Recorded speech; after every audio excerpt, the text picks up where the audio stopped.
Sorry meron pa bang selosan Support sa namin. inyo ngayon? Kasi pagkatapos ng magaganda niyong kwento, pinagdaanan niyo, mga struggles niyo, tapos okay na okay kayo, may selosan pa ba? Honestly, syempre may iba-iba akong mga show, di ba? May mga iba-iba rin ako ng mga naging leading lady. Hindi mo naman maiiwasan yun. Pero sabi ko nga, mararamdaman kasi ni Jules sa akin.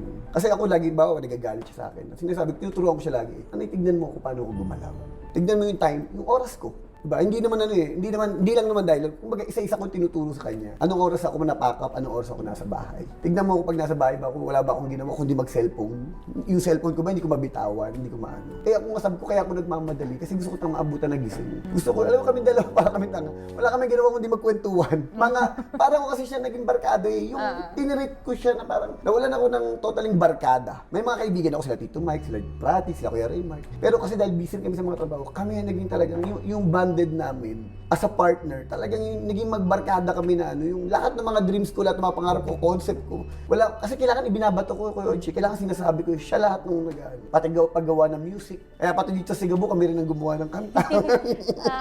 Ganun level yung ano namin. Parang siguro yung about sa selos part, syempre nung bata ako na yung magsasalita. Yung bata ako, hindi mo iwasan babae. Marami kang iniisip. Pero yun nga, ang swerte ko kay Coco, siya kasi nagpapasecure. Ang babae kasi kailangan masecure ka eh. So, nagiging selosa ang babae kasi nag-overthink. Pero kapag yung partner mo mismo ang nagsisecure sa'yo at kitang-kita mo naman klaro, ikaw na rin eh, matututo ka na rin, o nga naman, ba't pa ako magsiselos? Kawawa naman siya at unfair naman for him kung magsiselos pa ako sa bagay na wala akong dapat ipagkaselos. So, umabot na kami sa point na yun. Nalagpasan ko yung immature side ko na yun na wala namang dapat ikaselos, ipagseselos ko pa. So, sobrang saya ng relationship. Para talagang mag-best friend na hindi lang kami nagbe-build ng relationship as couple. Meron kaming nabibuild din na relationship as friends na yun yung maglalas kapag goal nyong tumanda kayo together. Kasi ang love naman, lagi natin sinasabi, di ba? Ang love, iba-ibang level yan eh. Pagka bago kayo, taas ng kilig, di ba? Lahat ng kilig moments, yun yung hinahanap mo.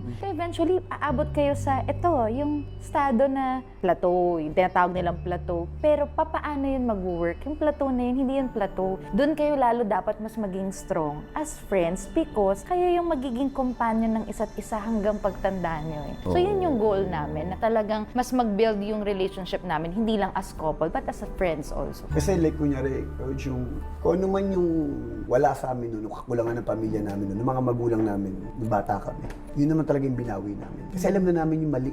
Alam na namin, lalo na ako dahil sabi ko mas mature daw kay Jules. Talagang dinidesign ko siya pag ganun. Na kailangan, sabi ko nga sa kanya, corny to, siya. Alam mo na, pag wala ka, sabi ko, para akong pilay. Like kunyari, di ba minsan nagla-live selling ako sa may negosyo akong bida, di ba? Nandun siya. Kasi pag nakikita ko si Jules, malakas yung loob ko eh. Pag baka may mali ako, pag sumenyas yung ganun, alam ko, ka lang awkward yung upo ko, kung ano ko siya. Yung mga gano'n, ang mga maliliit na detalye na ano, na lagi ko siyang, kaya kung nasan ako, lagi ko siyang binibitbit. Lagi ko siyang sisama. Minsan nga, syempre, ang dami niyang ginagawa. Kanay, samahan mo nga ako. Bawa, nakikipag-meeting ako. Nasama ko siya. Kasi pag nandiyan siya, piling ko malakas yung loob ko, parang may backer ako. Yan ba ibig sabihin nun? Palawanin mo na. Siya pang palakas mo ng loob. Oo, siya. Oo.